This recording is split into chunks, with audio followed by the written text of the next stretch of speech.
Another day off, another gala. Kaya tara, gumala sa Japan! Charot! Hi guys! For today's videos nga ay gagala tayo ngayon. Yes! Pupunta po tayo ngayon sa mini Japan dito sa Taiwan. Pupunta tayo ngayon sa Senya Village kung saan matatagpuan ito sa Kaohsiung. 11 AM nga ng umaga nang umalis kami sa dorm mula Tainan to Kaohsiung, and mga 2 hours yung biyahe simula doon, and first time nga namin na bumiyahe ng nakamotor na medyo malayuan, and medyo kinakabahan kami kasi syempre first time ng babe ko na mag long drive. Buti na lang medyo magandang panahon, hindi naman siya ganun kainit and hindi naman siya umuulan, and kaya medyo na-enjoy namin yung mga kapaligiran na nadadaanan namin. If paano naman pumunta dito, hindi ko rin po alam kasi nakamotor lang kami, and search nyo na lang sa Google yung Senya Village and lalabas naman doon yung address, and yun na lang yung ipakita nyo. And dahil nga first time din namin pumunta dyan is gumamit kami ng Google Map. So every time na hindi namin alam yung place na gusto namin puntahan is Google Map is the key. At malapit na nga tayo din sa Senya Village, and tadaan! Welcome sa Senya Village! At ayan na nga ang harapan ng Senya Village. Sa may left side, bago kayo pumasok is andoon yung bilihan ng ticket. And yung ticket is 300 NT yung isa. And yung 100 doon is pwede nyong palit ng pagkain. Ang Senya Village ay isang Japanese theme park. Kaya naman pagpasok nyo dito is talagang mafe-feel nyong nasa Japan kayo. Charot! Pagdating nga namin dyan, sobrang namangha ko kasi may mga nakasalubong kami, mga nakakimono dress. So, syempre, excited ang first na magsuot ng gano'n. Dahil first time ko, sobrang excited ako. Naghanap nga kami ng aming makakain kasi sobrang gutom na ang mga person dahil hindi pa kami nag-lunch. And ayan yung mga nakikita namin. And imikot-ikot muna kami kasi nga wala kaming mahanap na pagkain and hindi namin alam kung saan banda. Sobrang ganda nga ng mga sabit-sabit na yan, and iniisip ko nga siguro maganda dyan paggabi kasi yung mga para may mga pailaw-ilaw sila. Dahil nasa Japan nga tayo, syempre hindi mawawalang sakura. Yan. And sakura feels, kung bet na bet mo yung sakura, ayan, dito na kayo pumunta. Sobrang ganda, ang ganda rumampa.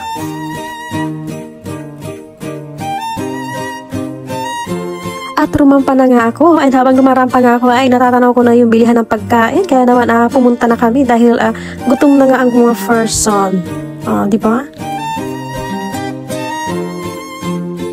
At dito na nga tayo guys sa bandang bilihan ng mga pagkain, and ayan namimili na nga kami, and di pa namin napagdesisyonan kung anong kakainin namin dahil nga gutom na kami. Pero ayan, nabili na lang namin is yung parang isang box na parang may fries, may kikiam, may hotdog, na gano'n. Ayan.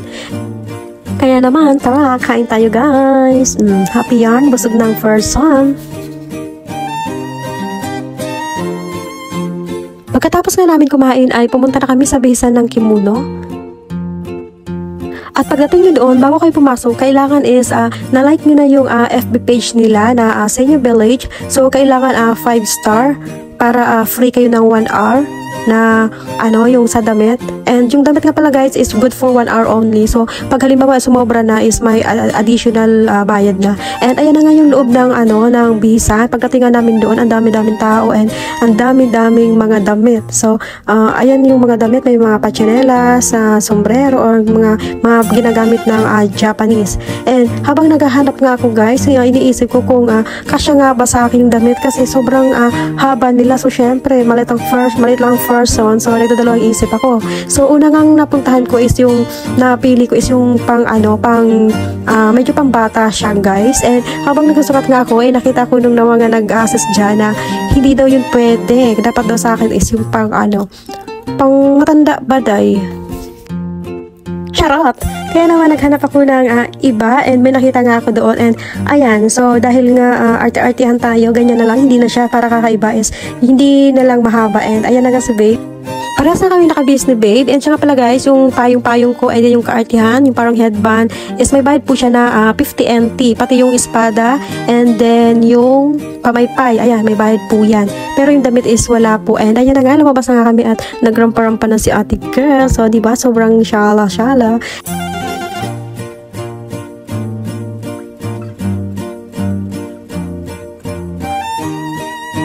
Sa mga oras na ngayon, nung nakasuot ako ng kimono is nagfi-feeling Japanese ang ate girl, no? O, syempre, minsan lang. Sobrang ganda nga dito guys, kaya kung mahilig kayo sa mga picture-picture, talagang sobrang sulit para sa bayad na 300 NT. Dahil 2 PM nga kami nakarating dyan, hindi pa masyadong madaming tao, kaya nakapag-rampa-rampa ang ate girl nyo, diba? Siguro paggabi dyan is sobrang ganda. So, i-imagine ko nga paggabi siguro ang ganda ng mga pailaw-ilaw nila. So, dahil medyo malayo kami, kaya maga kami pumunta. Diba?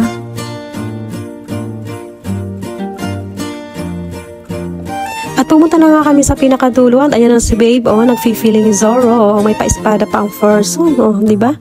Sobrang tuwang-tuwa ako sa kanya dyan dahil may pak, ganun. Siya nga pala yung ilalaban ko kay Zoro guys. Diba? Pwede na ba? Charot! At ito naman ako, nagrampa-rampahan ng ate girl nyo. And ayun na nga guys, pabalik na kami kasi nga anong oras na. Ang usapan kasi is alas 4 is dapat naibalik na namin yung damit. And for mga 4:20 na, so nagmamadali na kami. Hi guys!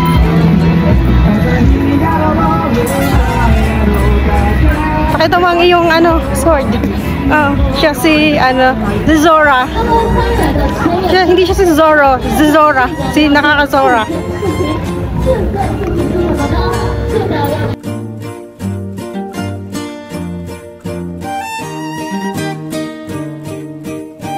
Kapag magbibis kayo guys ng damit, ayan, may log-in sila and log-out. So, alam nila kung anong oras nyo ibabalik. Kasi kami, pagdating namin dyan, nagulat ako kasi may additional na 100. Diba? Bali, 200 yung naano namin kasi dalawa kami. Pero okay lang naman kasi sobrang na-enjoy namin. Pagkatapos nga namin guys, yun yung ticket namin dahil may 100 na pwedeng palit ng pagkain and bumili kami ng drinks dahil nauhaw kami sa sobrang init. And habang umiinom nga kami, may nakita kami dyan na parang malaking rat and sobrang cute niya guys. And ayan, in-interview nga namin yung nag-aalaga or nagbabantay kung anong kinakain niya, kung anong pangalan niya, ganun. And ayun, sa katabi naman noon is may mga baby. Naalala ko nga yung kantang may tatlong baby akong nakita. Charot! And pagkatapos nga dyan guys, ayan, nag-tiktok-tiktok kami ni babe. So ayan ang kanyang talent. Diba? Sorry babe. And ayan, pauwi na kami. And last rampa ko dito is ayan. So dahil solo ko yung daan. Ayan, nagrampang ate girl niya. Pak, ganun.